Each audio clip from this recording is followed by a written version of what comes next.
Welcome to Wild Spirits Outdoors, the place for real hunting talk, tactics, and a few laughs. Now let's dive in with your host, Brad Dijon. Hey guys and gals, welcome back to Wild Spirits Outdoors. Glad to be back with you. And if you're listening on the day of the drop, today is Tuesday, December 15th, quite possibly Wednesday, December 16th, if I'm going to be perfectly honest with you. I have had a hell of a night trying to get my equipment to work properly. I have been racking my brain trying to figure out why I was not getting audio from my microphone to record and to be recognized by my computer as I was, speaking into it. It was not recognizing that there was anything hooked up.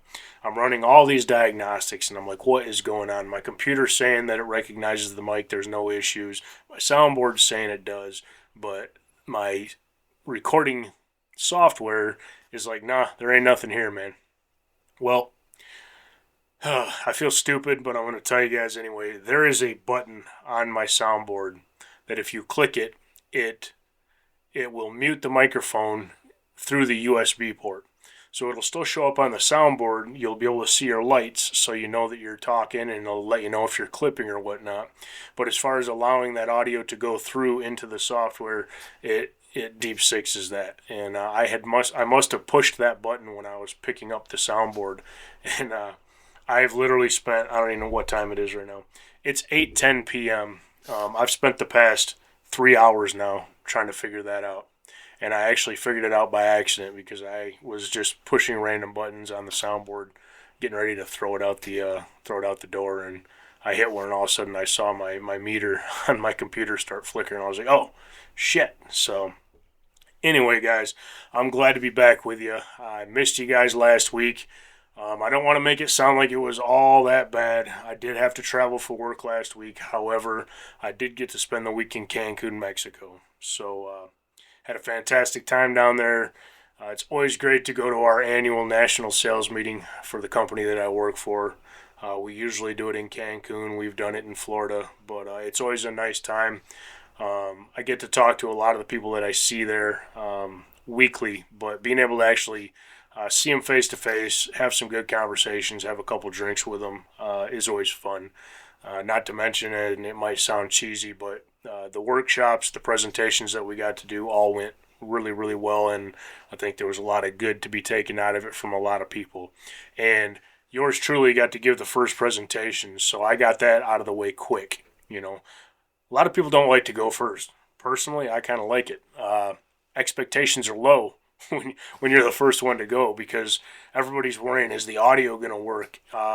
The way we set this up, is it going to work? Blah, blah, blah, blah, blah.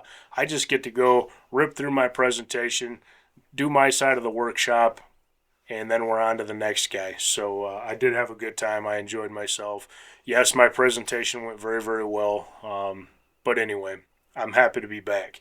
As you can see, I have got my glass of Free Spirits Spirit of Bourbon here with me. And I'm going to show you guys a little something here. You never get to leave Mexico without being able to take some of this when you get home. So if you can see that on the screen, if you're watching or if you're not, I'm just going to describe to the folks that are listening only.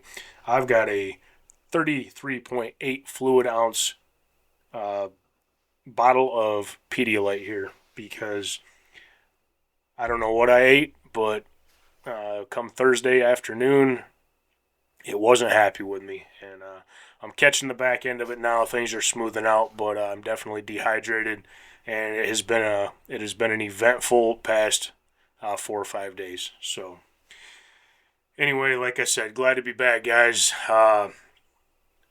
The state of Michigan's muzzleloader season came to a conclusion yesterday. The deer are going to get a little break. I mean, we have late bow season still going, and then we're going to have some late season antlerless stuff. But I've said it before. I'll say it again. The deer have been through it, guys. Between the hunting pressure, we've had a deer season going on basically in the state of Michigan for the past 4 months, and they're going to have to go through about another month of it. So the deer are worn out. They've been through it. And if you live anywhere in the upper Midwest, in the northern areas, I'm sure you've got a lot of the white stuff on the ground, as do I. We've had some brutally cold temperatures. We're not even at January yet. I think, don't quote me on this, but I think I'm sitting around 26 total inches of snow already. I've gotten a lot of lake effect, and the temperatures have been brutally cold. We do have a little bit of a warm up coming into the forecast, but I think we're in for a hell of a winter. Personally, I think I think we're going to get a lot of snow. I think it's going to be very, very cold, and as much as that sucks for us, that is very, very hard on the deer population and on herd health. And if you do follow along on social media, you'll see that I dropped a little bit of a teaser on episode 16 and what we're going to talk about. But I have got, I counted this, guys. I have 40 pages. You heard that right, 40. I have 40 pages of show notes here. If you can't tell, I get pretty passionate about the habitat side of things and how we can improve overall health of the herd and herd quality. 40 pages of notes for an approximate 1 hour podcast is a lot to get in there, but I'm gonna do my best. I'm not gonna try to rush through this, guys. If I get through 15 pages, maybe this will turn into a 3-part series. If I get through half of it, maybe it'll turn into a 2-part series. But I am very passionate about it. And as a hunter, I love to hunt deer. I am ate up with whitetails, as I've said a million times, but I also truly respect these animals, and I am already thinking about next season and the seasons to come after that. And a lot of what comes with that is how we can help these herds get through wintertime. Excuse me.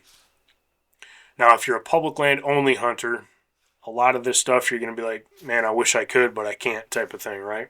But there's still good information in here, stuff to think about.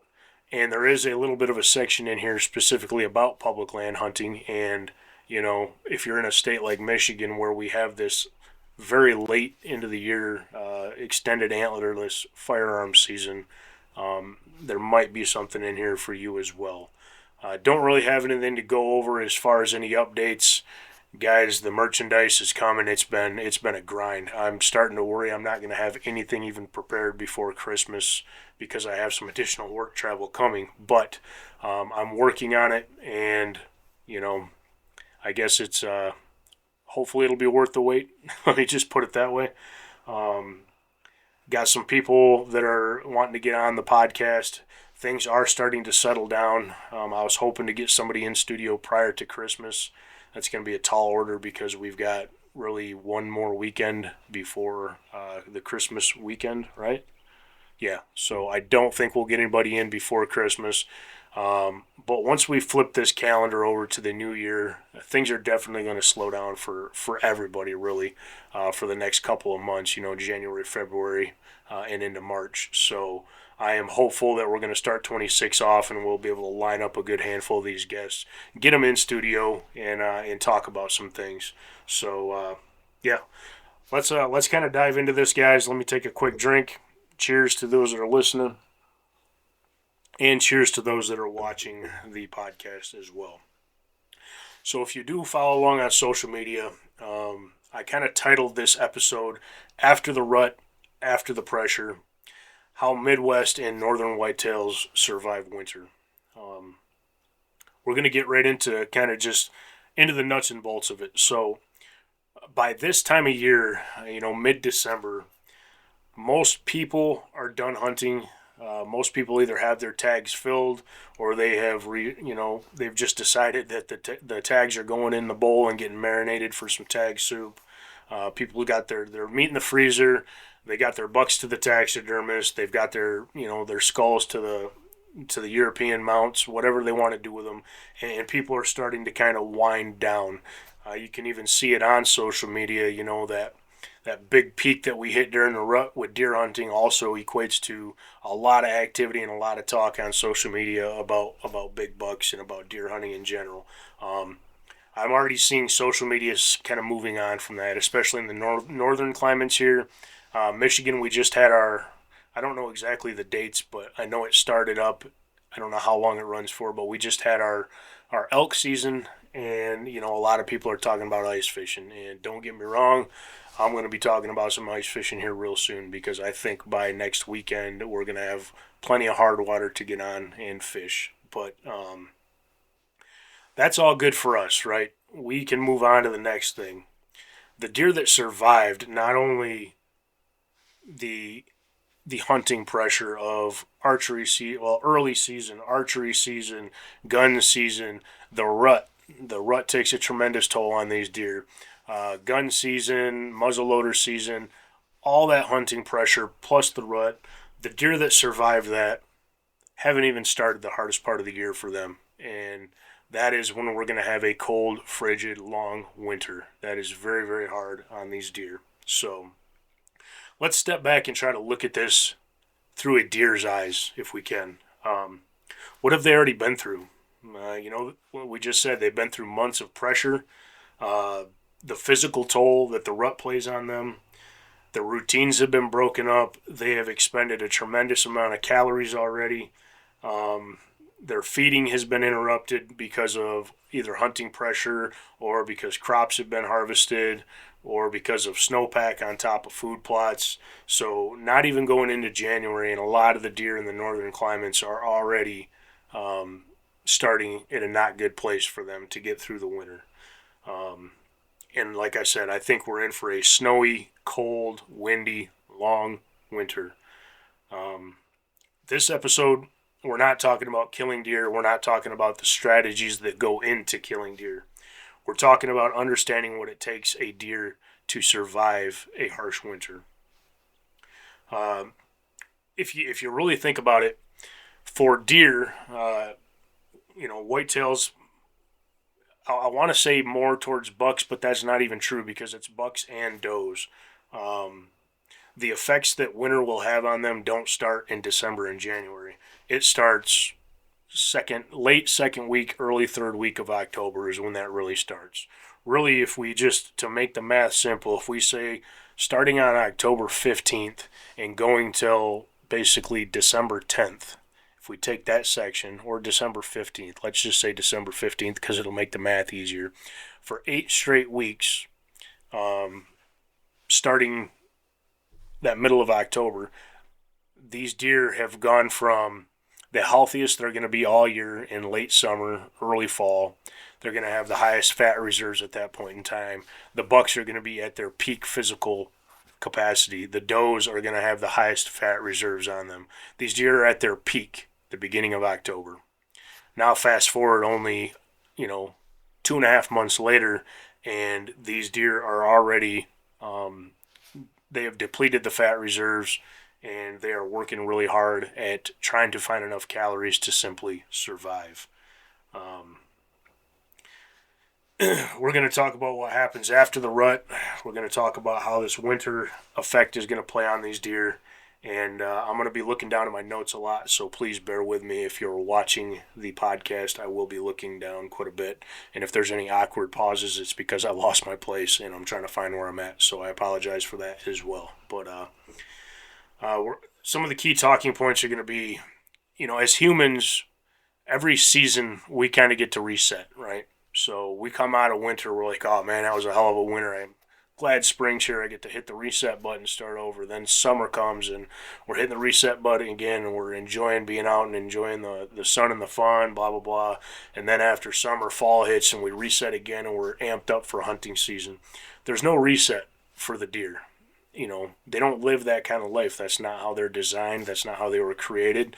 That's not what their intention is. They live to survive. And every season, the stressors that are on those deer, they don't go away. They just stack up. They compound on one another. Like I said, late summer, they're in peak physical condition.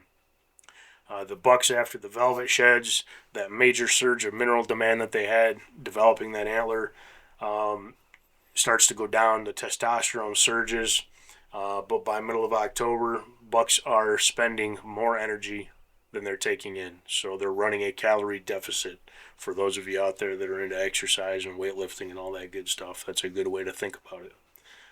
Every calorie that a buck spends chasing a doe, or every calorie that a doe spends running around being chased by bucks, is a calorie that they're never going to get back. So I've got this broken down by segments, so we're going to start with segment 1 and kind of just look at, roughly we'll call it a year in the life of a whitetail. Like I said, they're not starting fresh come every fall. They're basically carrying over the baggage and everything that has happened to them for the past 12 months. Once we get into the colder seasons, really, like I said, from the middle of October on, they are running a very, very tight and constant energy budget, we'll call it. Every stressor that is put on those deer pulls money or pulls calories from that account. It's a withdrawal only account once we hit the second week of October.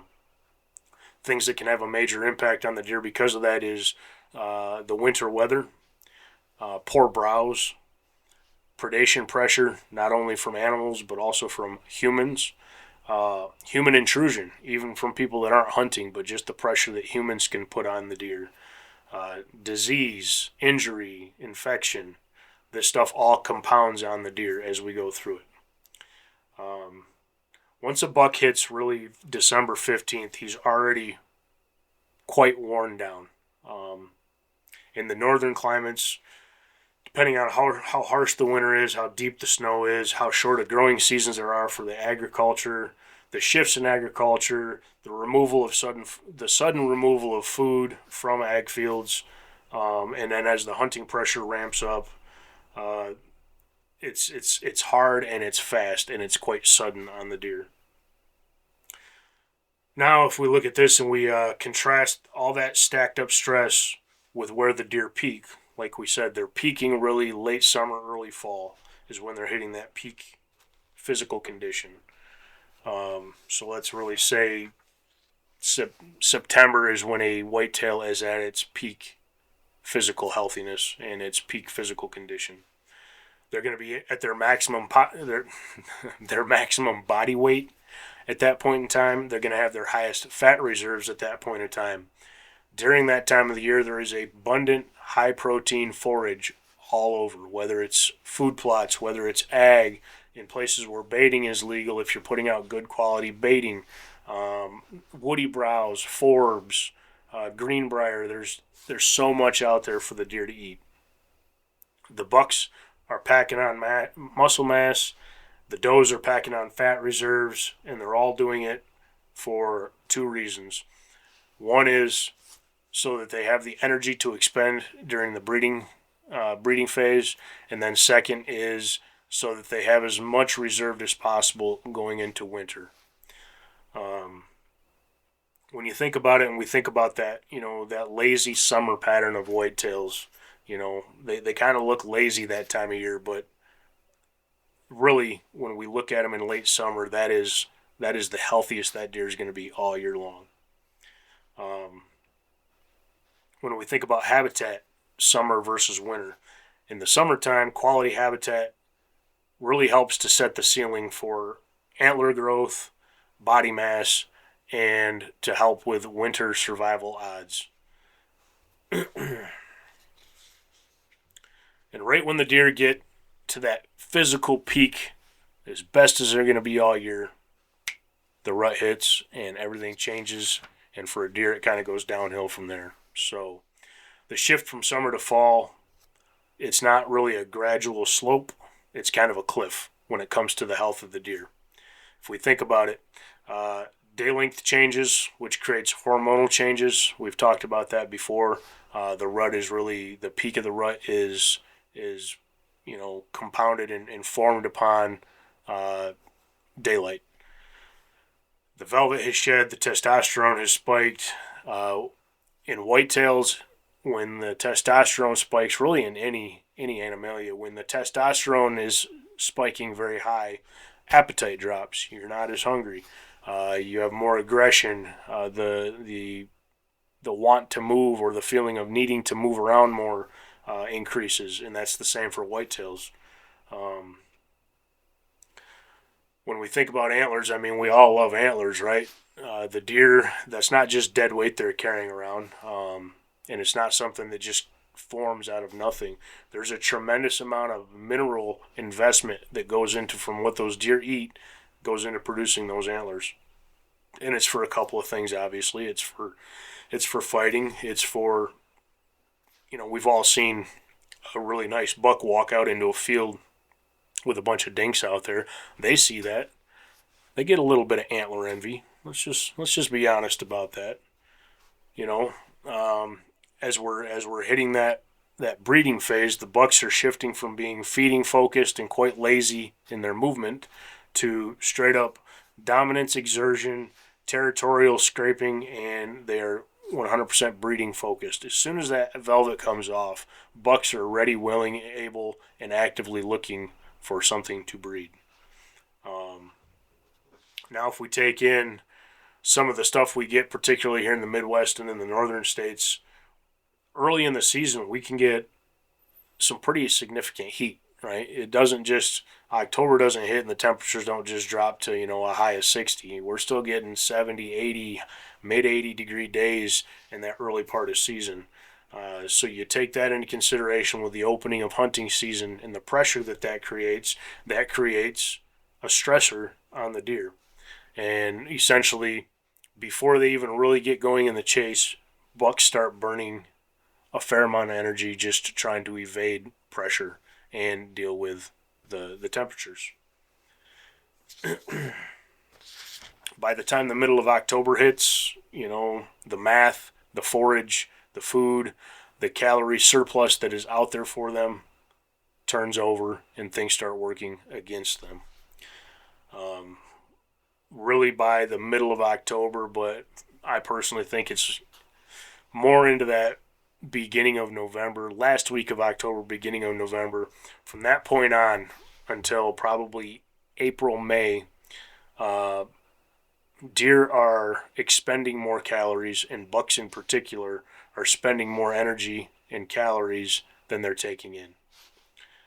October really marks the start of a massive calorie deficit for whitetail deer, in particular for bucks. Why that happens is there's increased movement. The bucks are moving a lot more. They're scraping, they're rubbing, they're sparring, they're fighting. They're not feeding as much because of that testosterone spike and because they want to be on the move searching for does and estrus. And as we hit that fall shift, all that quality summer forage that they had at their disposal, what they could eat on the run if they wanted to, that's not necessarily there anymore. And what is there is not as high quality as what they did have for them. So when we think about it that way, it kind of puts a bigger picture. At least for me, it puts things into perspective for me, that if we think about it really from the middle of October until March, April, more like April and some of the climates that I'm more familiar with, deer are running at a calorie deficit. What we can take away from that as hunters and habitat land managers is every unnecessary stressor that we put on the deer has a massive impact on them, especially when you're making consistent pressured moves on these deer. Anytime they have to get up, run off, and relocate because of pressure, that's calories that they're expending that they don't necessarily have the ability to get back. If we put too much pressure on them too early, that can amplify the stressors and therefore amplify the calorie deficit they're running in. We also need to remember that the severity of winter isn't just about the cold temperatures. It's about snow depth, it's about ice, it's about wind. We need to think about why habitat work really, really matters this time of year. Again, if you follow along on social media, you see that really since I pretty much stopped hunting my property in particular. I pretty much stopped hunting before Thanksgiving. Farmer's Almanac, whatever you want to call it, just looking at animal behavior, I felt like we had I felt like, and I still feel like we're in for a hell of a winter, and I had things that I felt I needed to get done in order to provide the deer some habitat benefits. So I basically quit hunting, and you've seen I put some videos out on social media. I think I dumped a couple on YouTube, where I was out doing some selective cutting and some hinge cutting in some bedding areas and cleaning trails up to make the accesses, the ingresses and egresses out of those, as well as on the main travel corridors, as easy as possible. And I did that because if we get a bunch of snow, and then my biggest fear was getting a warm up, which what looks like is going to happen here in the next, I don't remember, 4 or 5 days. I think we're going to hit some temperatures I think highs are going to be in like the low to mid 40s. If we get a lot of sunshine mixed in with that, we could see some pretty significant melting of a lot of the snow we have, and then that temperature is going to drop again, and it's going to get cold. And my concern is we're going to end up with snow and a layer of ice and then snow, and that is very, very, very hard on the deer. Not just for being able to feed, but it increases injury risks, which we'll talk about here again in just a little bit. And then also what we need to think about as hunters and as woodsmen and as land stewards is why predator pressure really compounds when we get into these later seasons. Now I've moved on into segment 2, which is kind of diving a little bit deeper into the effects of the rut. So when the rut comes in, so think about it this way. If I look at deer, like all spring and summer, they're depositing into their bank calories, right? They're just depositing. They're their heaviest, they're their fullest, they're going to have their highest fat content, they're going to have the most muscle mass that they're going to have. Once the rut hits, that account goes from being a deposit account to a withdrawal only account, and the debt comes due and they start paying it very, very quickly. To put that into kind of perspective for us, most bucks during the rut, so let's say from late October till December 10th, in that time frame, bucks will lose 20 to 30% of their weight. They will lose 20 to 30% of their weight. That's an insane cut. I mean, think about that as a human being. If I'm walking around at 200 pounds and I drop 40, 60 pounds in, 10 weeks, that's insane. That's a lot of weight to cut, and they do it. And they do it because they're on the move, they're not eating. All of this can lead into increased opportunity for injuries. Anytime you are not taking in the appropriate amount of calories, that can also lower your immune response. Now you add into that increased exposure to cold, into the weather. It just becomes compounding, and it's pulling more from that withdrawal count, Now for the does. We always think about it as bucks and how much the rut runs them ragged, but think about does. Not just the ones that are in heat, but the ones that aren't even in heat. Think about them. The nutritional stress that's put on them during the breeding season. They never can be calm. I don't know if anybody notices this, but most deer that time of year are on edge. They never feel comfortable because they're always looking over their shoulder to see who's coming to chase them around next. So there's nutritional stress because they're not feeding on their regular patterns, or their feeding patterns are being disrupted constantly because of chasing. Their feeding patterns are being disrupted because fields are being harvested. The pressure of harassment from deer, from predators, from hunters, that all builds up. Now think about the does. A good majority of them that are of breeding age are going to go into winter pregnant. We always talk about when a woman's pregnant now, she's got to eat for two. Well, think about a doe who's coming into wintertime.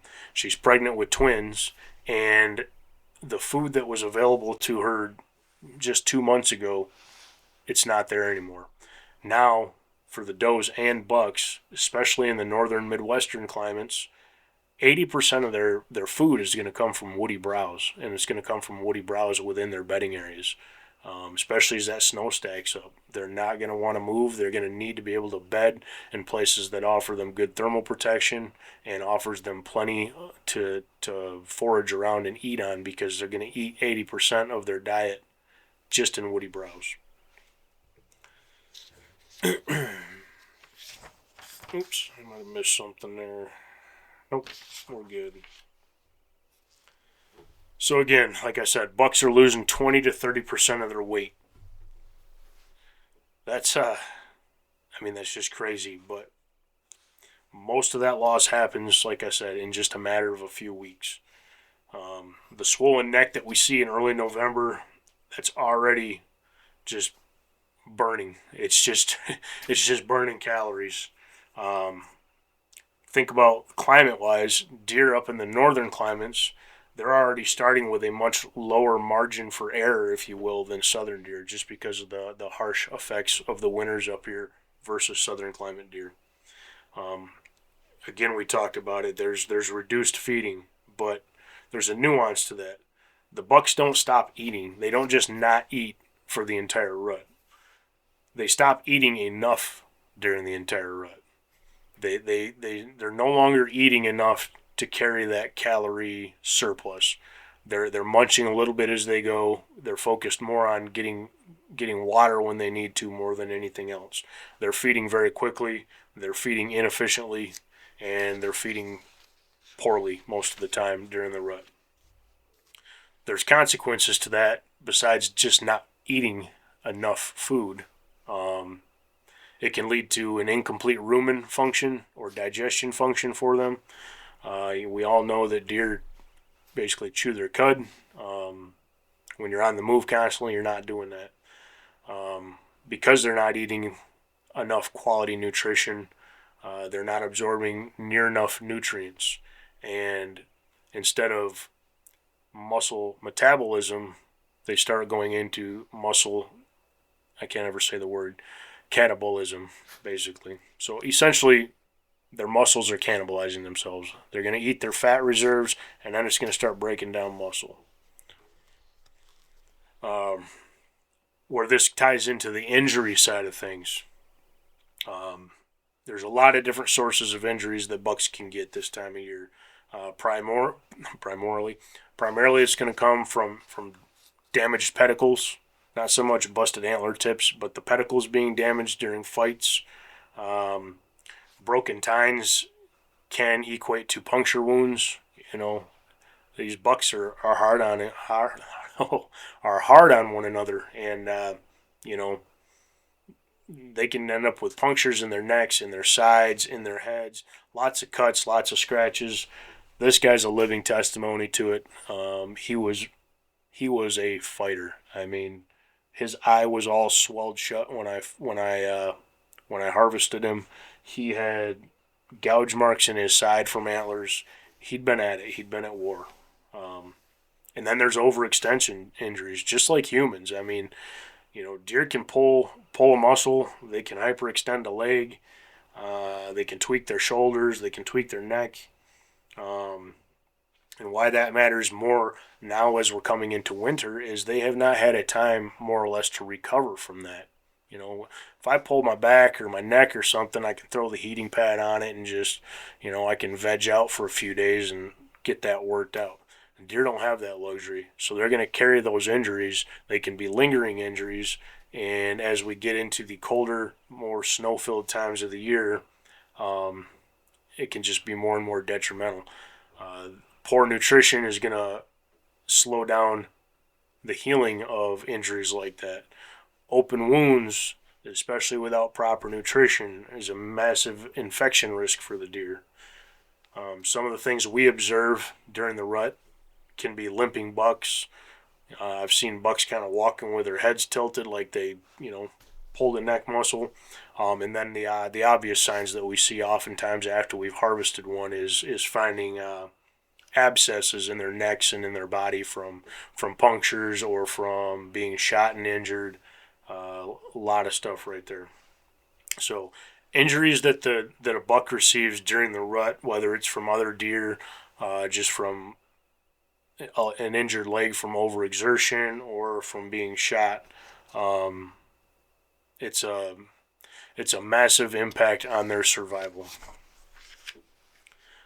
When we talk about the lower immune response, not only from poor nutrition, but from a biological standpoint, from their bodies, um, when their testosterone is peaked out, testosterone suppresses immune function to a degree, and energy that should be diverted towards immunoresponses is diverted towards breeding. What this can lead to is higher prevalence of parasites, increased susceptibility to pneumonia and other respiratory illnesses, wounds that should be getting nutrition to help them heal, not healing as fast as they should, and then getting infected and then becoming septic. High prevalence of ticks. All this is stuff that is suppressing and pulling away from that immunoresponse. When we think about a fully rutted buck, they're just an impressive looking specimen, right? I mean, they're just awesome looking to see a filled out neck, just tank of a whitetail walking through the woods. That deer is at its most prime right there, and it's also in the back end where you can't really see it putting itself in its most fragile position as well.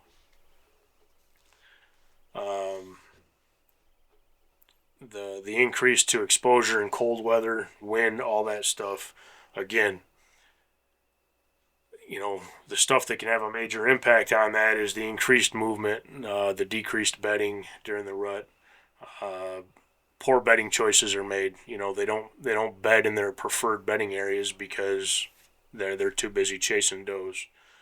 The environmental impact that this can have on these deer is their coats can be, almost soaked through, if you will. Deer have hollow hair, but if we have a week of rain during the rut, that buck's not going to stop rutting. He's going to just power through it. So he's going to be soaking wet. He's exposed to the wind during that. And then if we have early snow events during the rut, you won't notice it. Like during the rut, we get excited as hunters when there's like a fresh blanket of snow during the rut. But that is just one more stressor that is withdrawing from that account, if you will. And it's going to hit them harder post-rut.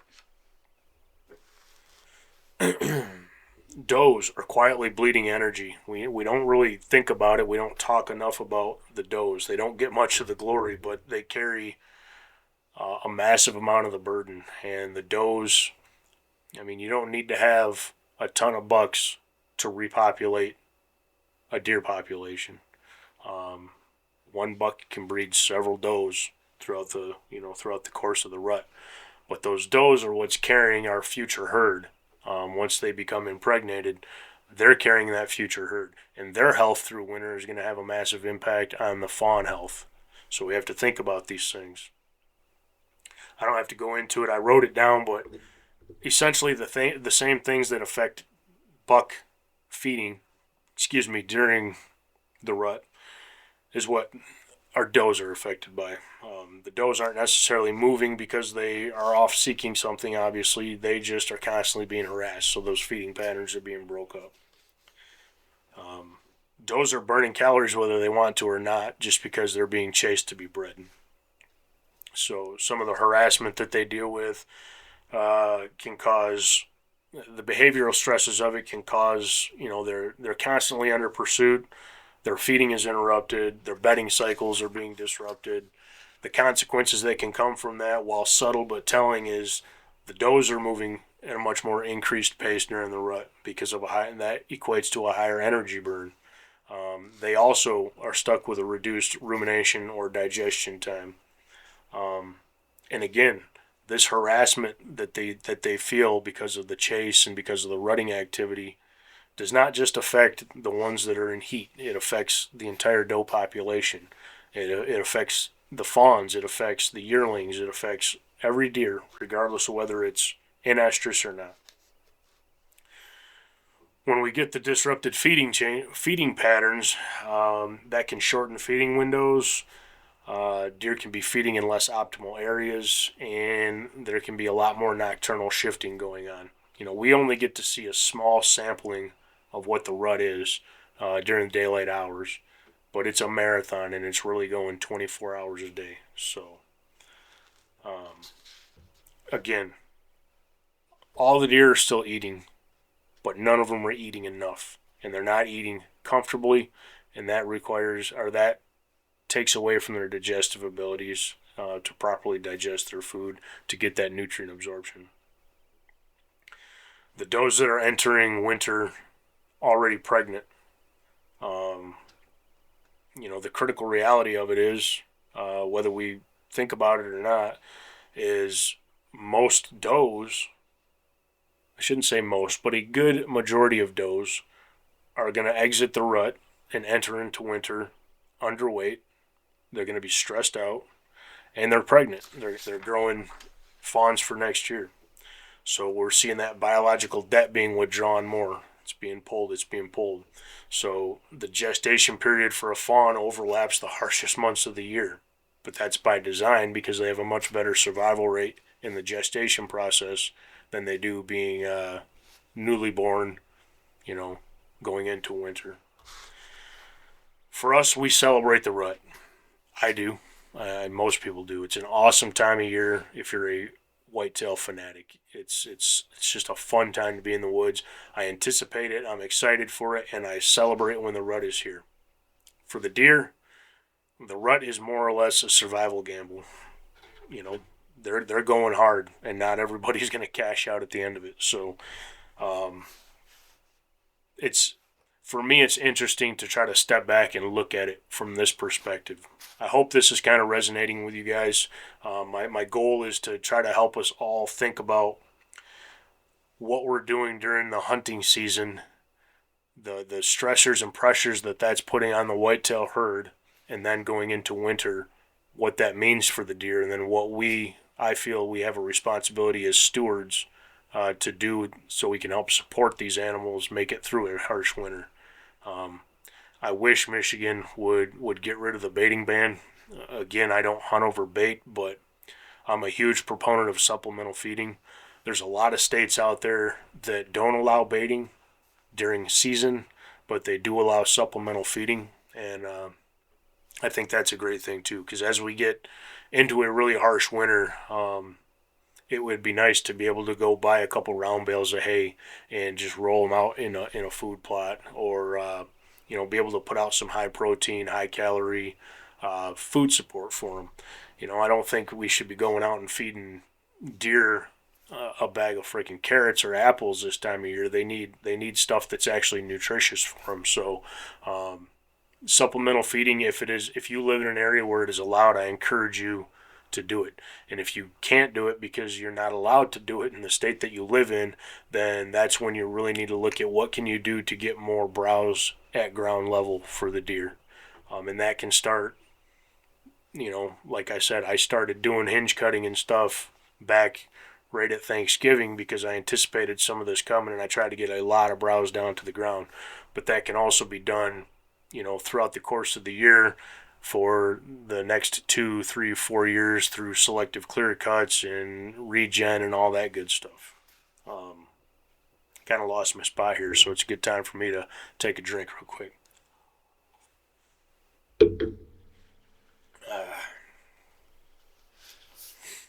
All right.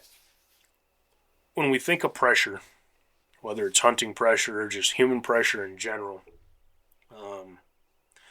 let's try to think about pressure as a predator. Let's assume pressure is a predator, because it really is. It's like a slow stalk. The pressure's a slow stalk on the animal, and it doesn't run them off a cliff. It's just constantly nipping at their heels, And this comes from a lot of things. It comes from very long hunting seasons, putting chronic stress on herds in certain areas. You've got archery pressure, firearm pressure, muzzleloader pressure, late season hunting pressures, And what that pressure does biologically to a deer is just like human beings, when we're feeling pressured or anxious, our cortisol levels rise. We tend to not eat as much or eat as efficiently. Uh, Deer movement can shift into darkness. They'll go more nocturnal. Um, they might have to travel longer to food because they're getting farther and farther away from the food during daylight activity because of pressure, so they have to burn more calories to get to the food, or they stick closer to where they're bedding and they eat more inferior food. And again, it's an increased calorie burn on them.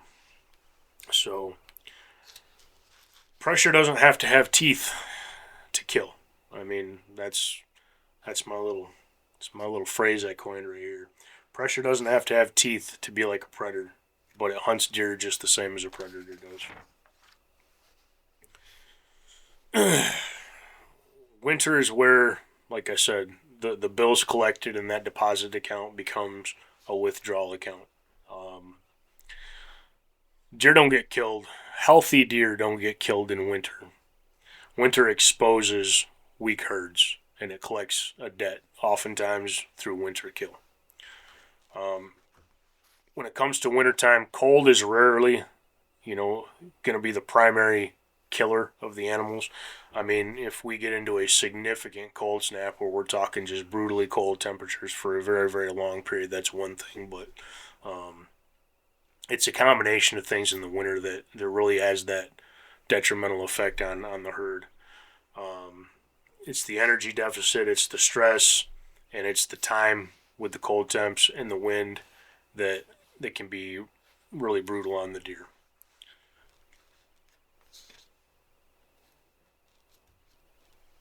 As we get later and later into winter, energy becomes the most crucial thing.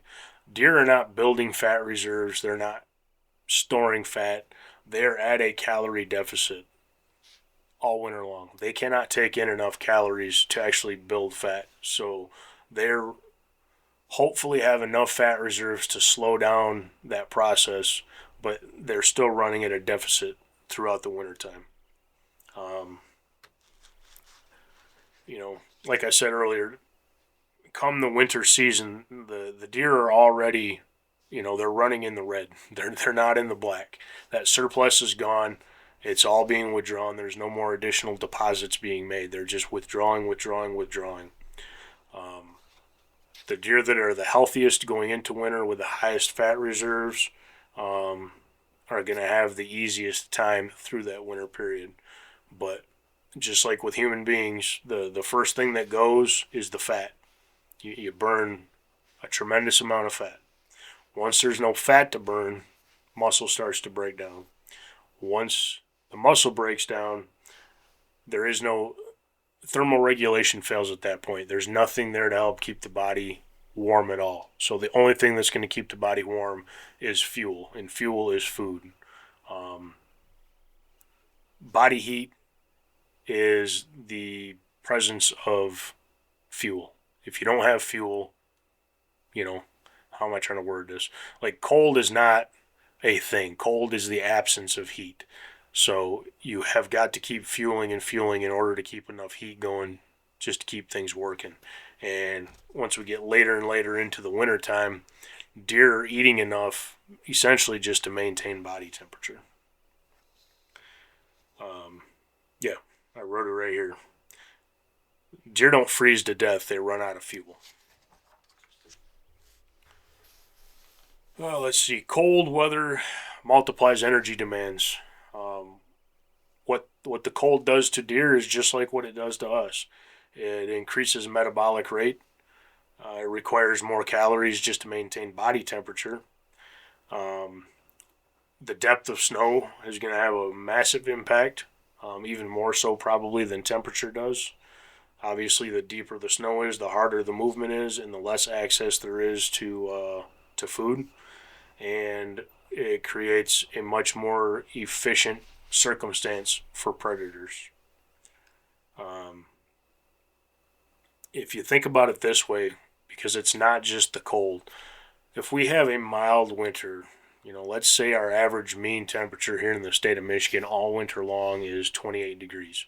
That's a mild winter, But if we have 28 degrees and we end up with, 72 inches of snow because it just snows all winter long, that's going to be harder on the deer than having a very, very cold winter with minimal snowfall. The deer are going to be really, really trying to find cover. It's not an optional thing. Good winter bedding is not optional for the deer. It's mandatory. So the basics that they're looking for is thermal cover, whether that's conifers, south-facing slopes, dense cover that blocks wind. And the reasons that this stuff matters so much for them is because it reduces energy losses and it allows them to conserve their calories or slow the withdrawal of cavities. There's two things to really keep in mind when it comes to bedding habitat and food. Great food with no thermal cover is not good for deer. Great thermal cover, but not having any browse and good quality browse within that bedding area is not good for deer either. Both are going to require the deer to travel long distances, which means they're going to burn calories. Well, let's see here. As we get into deeper and deeper into that winter, again, the bucks are severely depleted of calories. Many of them are going into the winter with injuries. They're immunocompromised. They're malnourished. Some of the things that you'll notice that can be a telltale sign of these is antlers being shed early, significant reduction in movement, even really early on into the cold winter. If I saw deer movement right now from certain deer at a standstill at my property, I'd be a little bit nervous because, yes, it has been very, very cold, but we're only talking a couple weeks and not a tremendous amount of snow. If, again, I keep going back to it, but if you have looked on social media or followed along, I have gone out, I've done cutting, I took my plow out there. People can laugh at this all they want. I took my plow out and I plowed all the main travel corridors that the deer use on my property. I walked into the bedding areas before it got super nasty out. I cleared all the ingresses and egresses. I took any deadfall, anything that was going to make it hard on the deer to get in and out. I cleaned all that out of there. I'm trying to make it as easy for these deer to move around and survive as I possibly can. I took my plow out to my food plots and I plowed some big swaths of my food plots just to get it down so they didn't have to dig through a ton of snow to get to it. Some can think it's silly. It is kind of silly. I mean, they're just deer, is how a lot of people look at it, but they're my passion, and I want to make sure that the herd that I have somewhat of a control over their habitat has the best habitat they can possibly have. Excuse me. Let me take another drink here.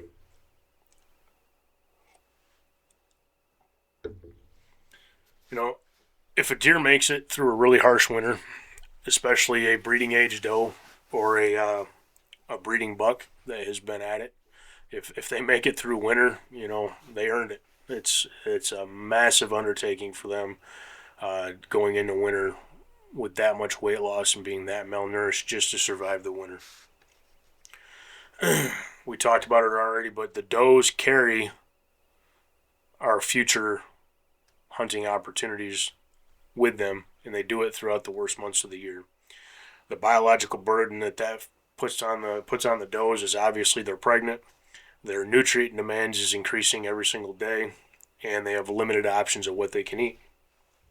Consequences of a harsh winter and the stress it puts on the deer, lower fawn birth rates, reduction in milk production for the does, and a higher fawn mortality as we enter into spring. When we have really, really harsh winters and we lose portions of the deer herd, specifically when it comes to does, if we lose a doe to a harsh winter, she succumbs to the elements. That echoes on for years. That one doe, maybe she was pregnant with twins and she succumbed to the cold. That's 3 deer that's not going to be there the next year. The year after that, that's 3 times 2 each. You see how this builds up. 3, 6, 12, boom, boom, boom, boom, boom. Just over the course of 3 or 4 years, you're talking, 12, 24 deer potentially for every doe that loses it to a winter kill. Now, when we think about the predation side of things, predators come in many shapes and sizes. Wolves in areas that wolves have a prevalence in, coyotes, feral dogs, bobcats. There's a lot of predators out there. Human beings, obviously. They all can have a massive impact. And the harsher the winter is, it's not easy on the predators, but it's much, much easier for them to find food. Weaker animals are going to get separated. They're going to be taken advantage of first. The late season hunting pressure, to me, it's a major impact. Late season hunting is not going to go away. I'm not advocating for late season hunting to go away by any means. What I am saying is we as hunters, we have to look at things and make a determination. Hey, if it's really, really nasty and it's going to be nasty for a prolonged period of time, am I doing myself, the deer herd, my future hunting any good by going out and overly pressuring deer? Just something that we need to be cognizant of and something we should be thinking about. In the wintertime, putting significant pressure on deer forces unnecessary movement. They have to get up and they have to try to escape. That causes them to burn calories that are critical to them, calories that they don't need to expend, and it really, really disrupts the herd structure. Like doing deer drives late season through thermal cover. Not a fan of that. Those deer are in there. They're in there for a reason. If we go pressuring through there, we can really cause them to burn a lot of unnecessary calories and really disrupt their movements. Repeatedly accessing through areas where we know deer have a tendency to bed up in colder weather and bumping them out of there essentially does the same thing. When we think about it this way, and this is how I like to think about it. If I bump a deer in mid-January, that is not equal to me bumping a deer the beginning of October. I'm spooking a deer both ways, but I am having a much bigger impact on that deer's life spooking it in January, February than I am spooking it September, October.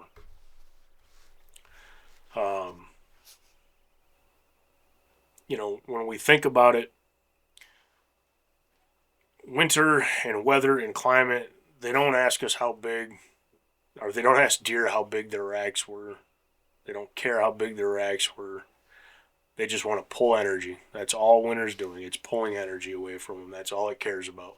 And the deer just need to know that they're going to have enough energy and calories to make it through.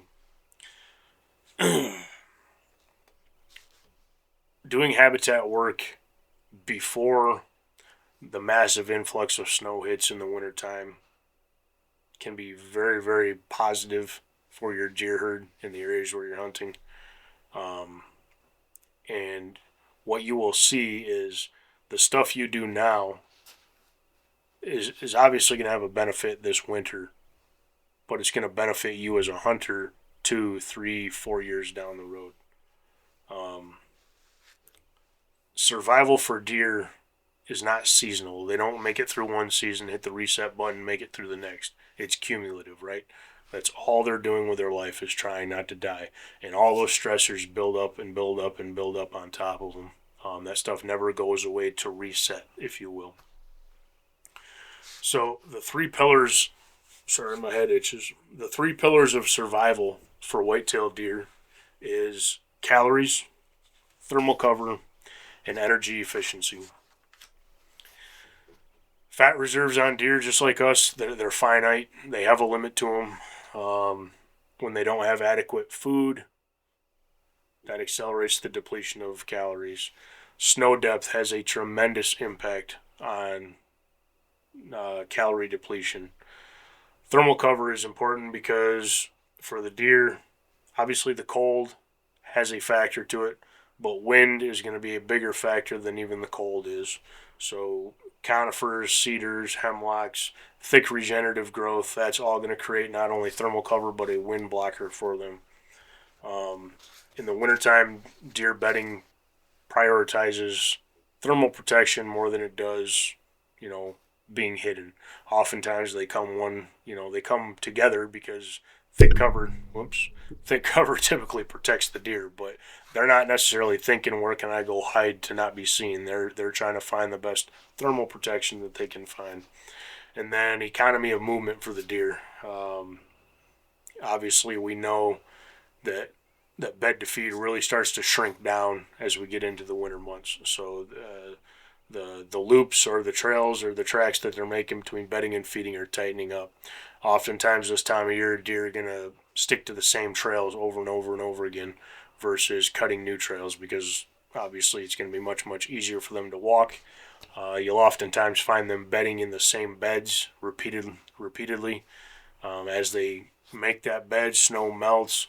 They can create that nice little shell to get down into so they're not laying back up on top of fresh pack all the time. And again, minimal movement, like we said. A deer that survives the wintertime isn't the smartest deer, it's the lazy one, right? Work smarter, not harder. Sorry, I had to take a drink there. So when we get into these three pillars, pillar number one being calories, whitetails don't store extra fat for winter. That fat is accumulated primarily for the purpose of breeding, and it gets burned up significantly. And like I've said, once wintertime hits, there's no building that fat reserve. It's just being withdrawn from. Every step, every time they get bumped, every time they take off running, every time they have to make an escape from predation, they're burning up stored energy.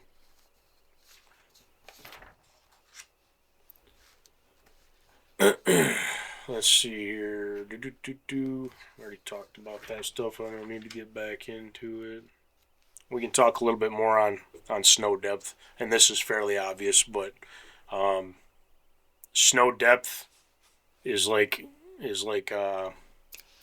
what do you call it? It's like tax brackets for humans, right? Like, so shallow snow, you're not really feeling it too bad. Start living a little bit better, start hitting that lower middle class, you're starting to feel it a little bit. Then you start getting into that thick, crusty stuff where you're starting to hit that upper echelon, you're feeling it. And then you're really feeling it once you start getting into the thicky thick of it. So shallow snow, the deer really aren't going to have any impact. They're still going to continue their movement as normal, more or less, because they have easy access to browse and easy access to travel. Once we start getting into that like 10 to 16 inches of snow, it's more impactful on the deer. They have higher leg lifts to move through it. It's going to require them to travel slower, and it's going to shorten up their feeding windows and what they can actually feed on. Now let's get into that crusty snow, which I absolutely hate. I cannot stand when we get those frozen layers. Sucks for us to shovel, it sucks for us to plow. Imagine having to walk through that stuff all day long. That would suck. So that ice crust, as I call it, it's my least favorite for the deer because of a lot of things. It actually puts a lot of wear on their hooves. It puts a lot of stress on their joints.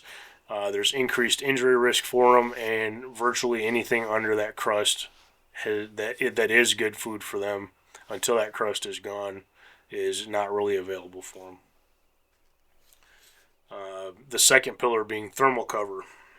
Again, wind is probably more detrimental than the cold is. Wind, just like in humans, we know this, wind strips body temperature from us very, very quickly. And then wind chill is kind of a silent killer. We all know what it's like to go outside when the temperature's 20, but the feel like is 10. I mean, that's a big difference, and we feel it. A good way to look at this from a deer's perspective is a 20-degree day or consecutive 20-degree days, calm winds, is fairly comfortable and relatively easily survivable for deer. Now take a 20-degree day and put into that 30-mile-an-hour winds, and that is going to force deer to burn significant calories just to try to maintain body temperature. When we think about what thermal cover is, I kind of talked about it already, but conifers, cedars, hemlocks, thick regen from clear cuts. If you've got areas with south-facing slopes, as long as there's decent cover on those, that's all types of thermal cover. Obviously, not all cover is equal. I doubt very, very highly you're going to see a whole lot of deer bedded in open, mature hardwood when it's extremely cold out, because it offers no thermal value to the deer. Again, bedding prioritizes what's going to allow the deer to conserve heat versus what they can see and how they can escape predation.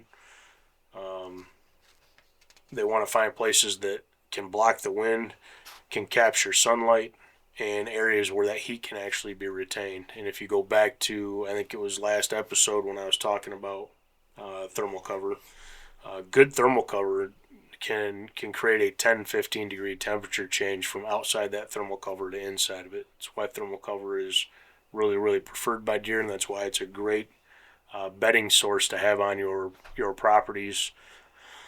Excuse me. Especially if you live in a colder climate like Michigan. Let's see, what do we got here? Let me see what time it is. We're at 9:15. We're about halfway through it. So I think what I'm going to do, guys, is I'm going to talk about the last pillar, and then I will I'll see from there. We might keep going. I'm gonna talk and move, so we might just keep going. And then that last pillar that I talked about is energy efficiency. Deer don't want to move any more than they have to. They want to really conserve that energy. They want to be able to feed in bed, either basically in one and the same or really, really close to one another.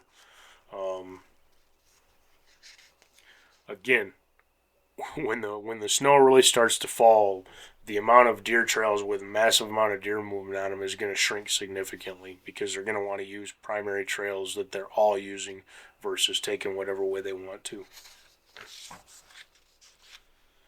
Let's see here. Again, every deer that is still alive come March ran on a massive calorie budget, because it's just calories in, calories out. There's no calories in, save 40% of your paycheck. It's 100% goes in, 100% goes out.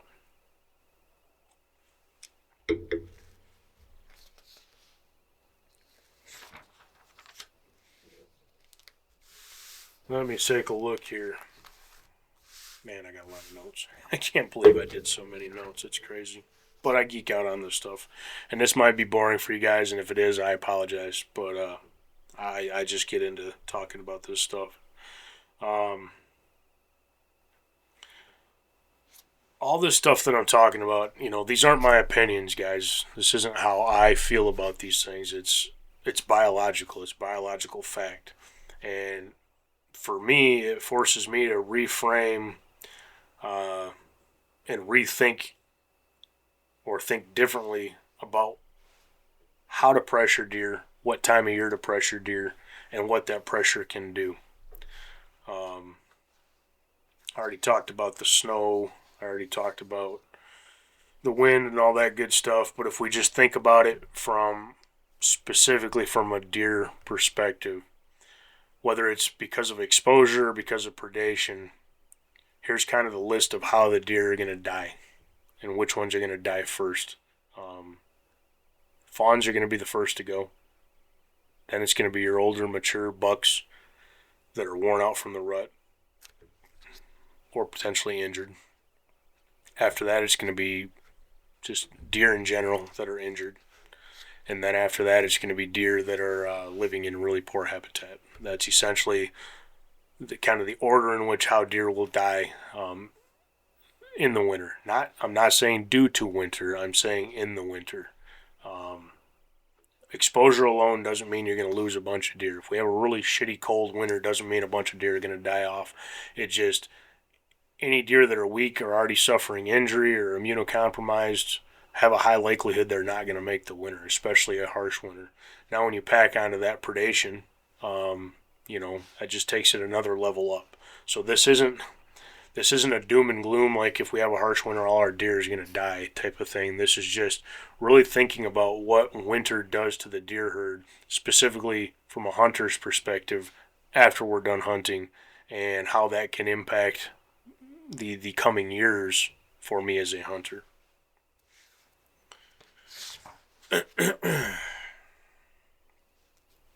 So yeah, I think I actually wrote it down right here.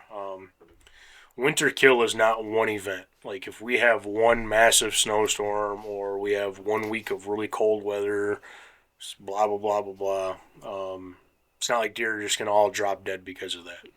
It's cumulative. The mortality rate on deer is congruent with cumulative winter weather patterns that happen, and again, those stressors stack. The weather stacks, all that stuff stacks on top of them and stacks on top of them.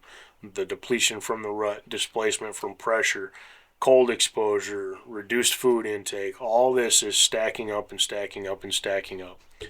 Most deer that die in the wintertime, deer that actually die not because they were, not because they got killed by a hunter or because of a predator, most of them that died just because of exposure, they were losing that battle well before winter came. It's just winter takes it out of them, essentially. I talked about all this stuff.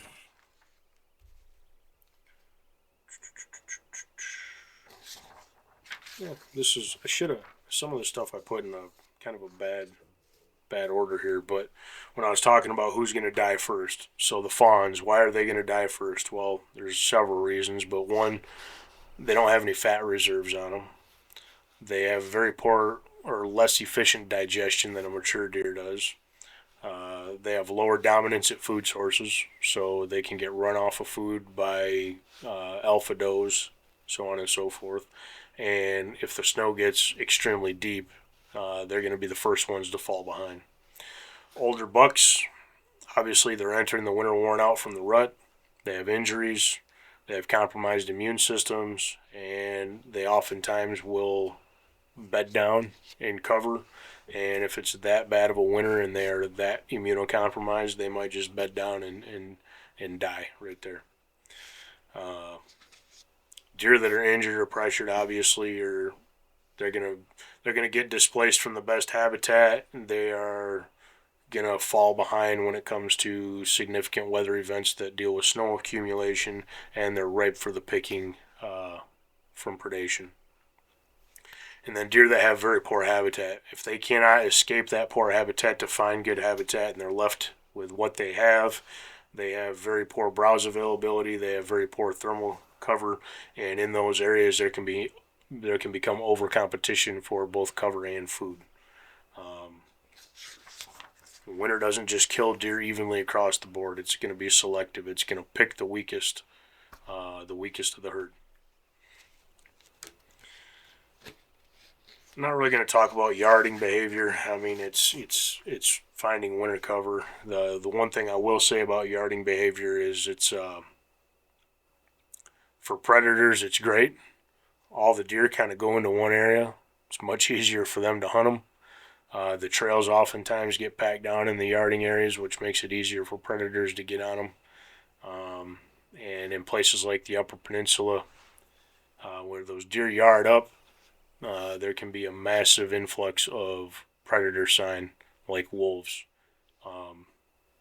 And just a quick side note, from what I'm seeing from what looks to be pretty reliable sources in the Upper Peninsula, I know we have wolves up there, but I'm seeing people are posting videos of 15, 20 wolves in a pack all together hunting, and that's being reported, and different ones are being videoed in multiple areas. So I think it's very important that we get wolves delisted and we get a regulated hunting season going on these guys, because I'm telling you, I don't think it's going to be much longer before a lot of people in the Upper Peninsula are going to start taking matters into their own hands, and I think there could be a lot of wolves getting massacred because the government and the state are just kind of sitting on their hands. So something needs to be done about that because it's not looking good up there. Anyway, back to this. When we're talking late season hunting, again, like I said, I'm not advocating to get rid of late season hunting by any means. I just think as hunters, we need to think about what we're doing, and just because something is legal, does that make it ethical from a hunting perspective? Winter deer, big picture, have already paid a significant price over the course of the year. We as hunters have had basically 5 months to be going after and hunting these deer. I personally feel that's an excessive amount of time, and I feel really come December, let's start slowing this down pretty good. And I'm not saying most people don't. I'm not saying that the hunting pressure doesn't drop significantly, but these deer have been pressured for a long, long time. And if we had a December right now where the high was 40 and the low was 28, totally different scenario. But when you have winters like what we might be having right now and what it's looking like it could be early on, those are things we need to think about as hunters. Is just because I legally can go out and do this, does it make sense ethically? And am I doing something that's going to potentially have a major negative impact on the deer herd for the coming year? Nothing wrong with showing a little personal restraint. And that doesn't mean don't go late season hunting, but take time to think about it and know the areas you're hunting. If you're a public land hunter, has that property that you've been public land hunting been under tremendous hunting pressure and stress all year long? If it has, then maybe, especially with the weather like it is now, maybe back out of there and maybe go look for a different spot if you're still wanting to, scratch that hunting itch. Or if you're hunting private land, do you have property that lends itself well to thermal cover? Do you have an opportunity where deer can find sanctuary within your property? Maybe give that to them. Give them a place where they can burn as little calories as necessary to survive the winter. Good hunters know how to kill deer. There's no doubt about that. But a great steward of the land knows when it matters and when is a good time to pump the brakes a little bit.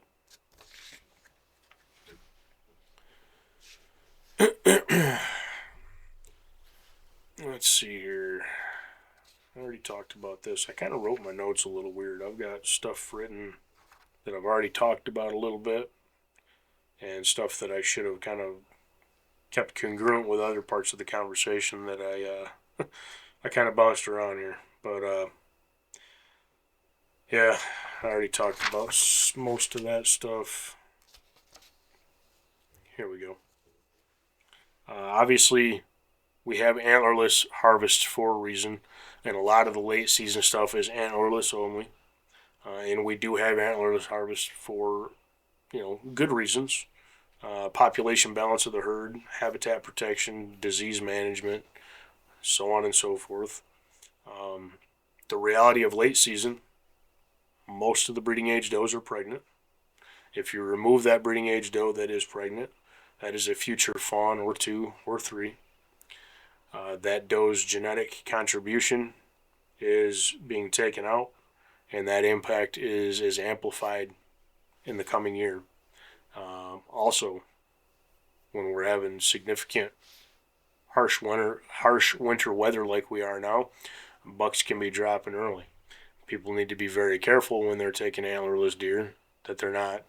I mean, they can because it's legal, but doesn't mean it's ethical to do so.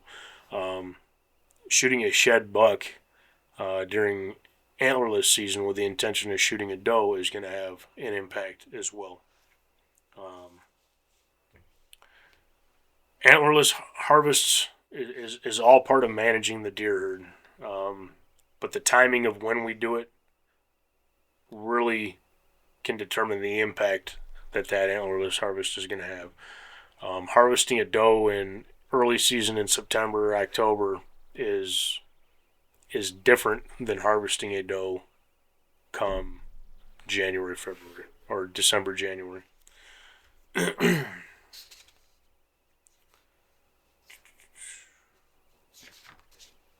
The pressure that we put on deer late in the season hits completely different, like I said, than the pressure we put on them in October.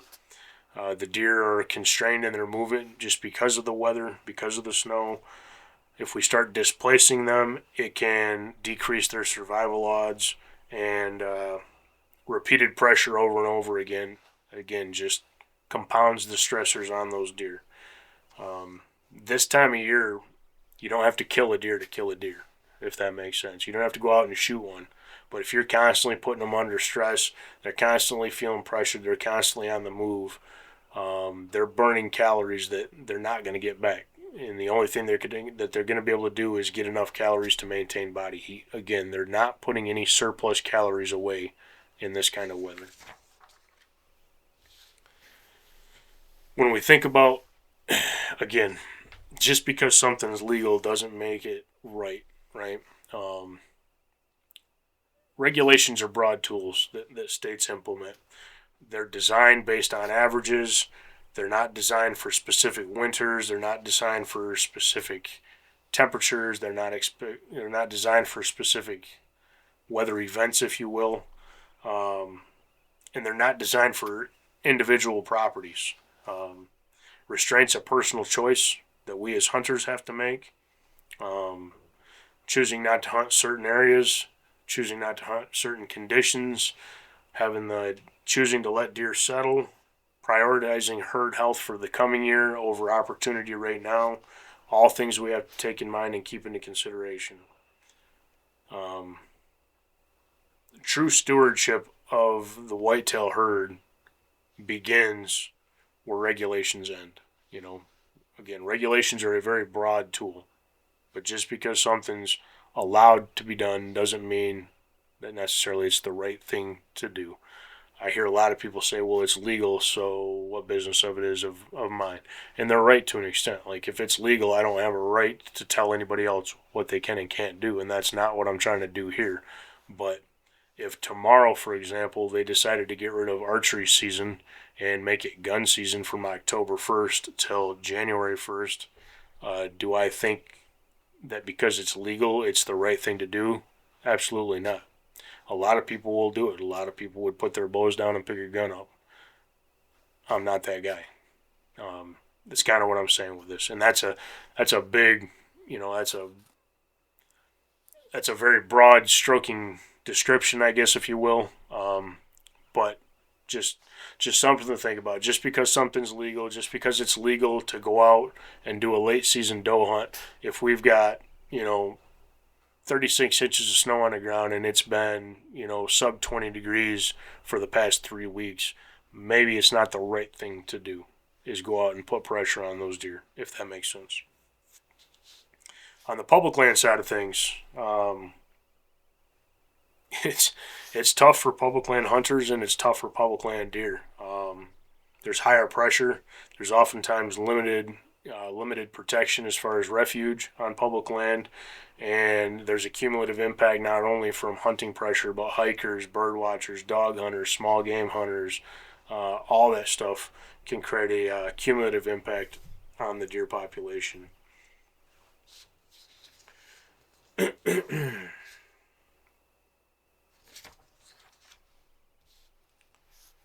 Let's see, what do I got left? Let me take a quick drink here.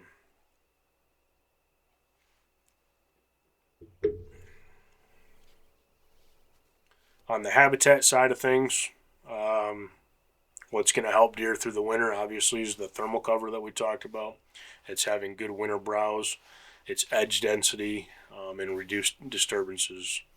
The long-term beneficial impacts to that is a better fawn recruitment, higher herd resilience, antler potential going into next season can have a major impact from what we're doing here as far as habitat management, and then just stability of the population as well.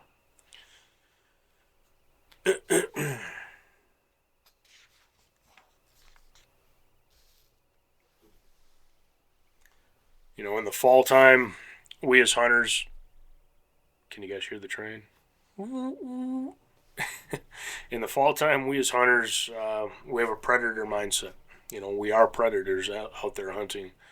In the late season, my gears kind of switch from a predator mindset to an observer. I try to protect the population in the herd where my private property is as much as I can, and I really try to evaluate what's going on, what the winter is doing, what the cover is available, do they have enough cover, things such as that.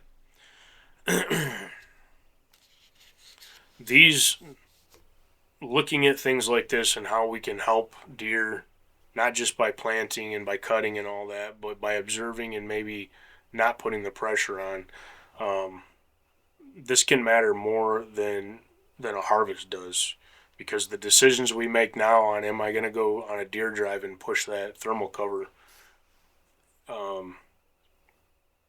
can affect the winter survival of those deer. It can affect the fawn birthing and recruitment of those deer, and it can affect the overall herd structure for the coming year.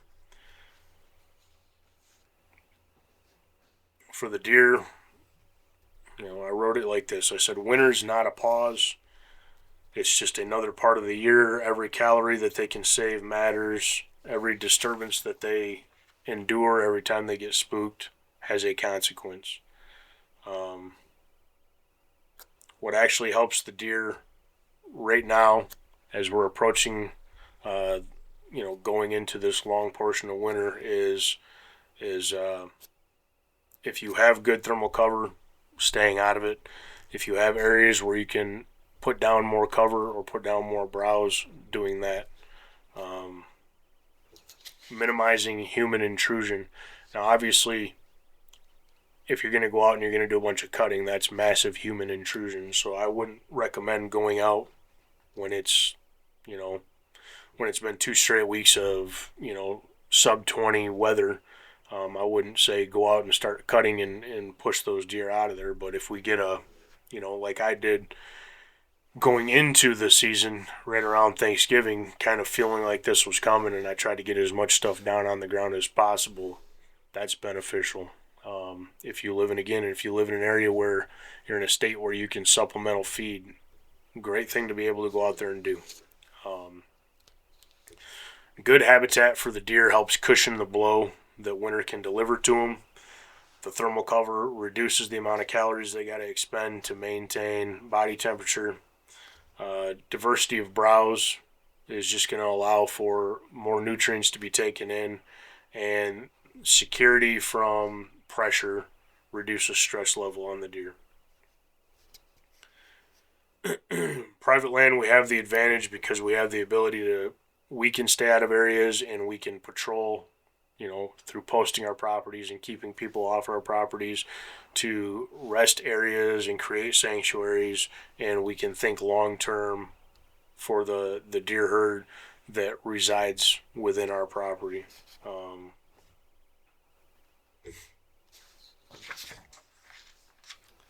On public land, there's not a whole lot you can do, obviously, other than what you can do.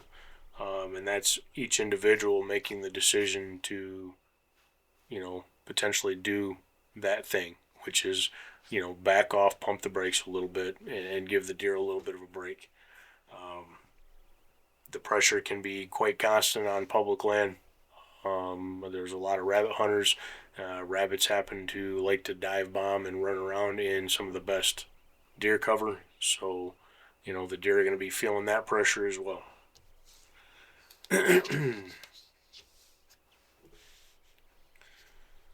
Let's see here. I got just a couple more pages. I know I've been going long. I'm trying to see if there's anything in here that's just kind of word vomit. And maybe I can kind of glaze over a little bit here, so forgive me for 1 minute here. Don't really need to talk about observation. Obviously, if you can watch deer from afar this time of year, there's nothing wrong with that, and it can kind of help you see what the deer are doing. But I don't need to spend a ton of time talking about it. If you can get in a place where you can, see via binoculars, or you have cameras in there, you can observe from a distance. We can't control how much snow falls. We can't control how cold it gets, how windy it gets, how intense the rut is. We can't control people hunting on public land. We can't control the pressure people put on public land. What we can control as individuals is when we hunt, how often we put pressure on the deer, what and when we shoot deer, and where we go when we're out in the woods. Again, late season decisions echo forward into the coming fall and the fall after that. Remember that deer that survive a winter are carrying really, really good genetics. Maybe a weaker deer didn't survive, but the deer that does survive that winter is going to pass those genetics on. As does increase in age class, they kind of lead their fawns through the instincts and steps that have kept those does alive for all those years. That's how those fawns are raised up, is to follow in those same footsteps, quite literally. Bucks that make it through are probably going to be some of your most healthy, hardy bucks. And again, the deer that are around next fall, the new birth that comes because of this spring's fawning, is because of the deer that were able to survive a harsh winter this winter. I try to keep a habitat mindset this time of year. I'm also looking at gaps in what I think I have for a good winter cover. Is there things that I can improve this after winter's over for the coming winter? I will definitely go in this spring and kind of take a census of browse pressure, and I will see if I have a surplus of browse left over, or if I find that deer started browsing outside of the the stuff that I really put down for them to browse on. And that will help me create game plans for years to come. We love to watch deer in the spring and the summer, but that's not really when we're building our herd. Our herd is being built through wintertime. It's the deer that can survive the predation, and it's the deer that can survive the winter that are truly going to build out our herd going forward.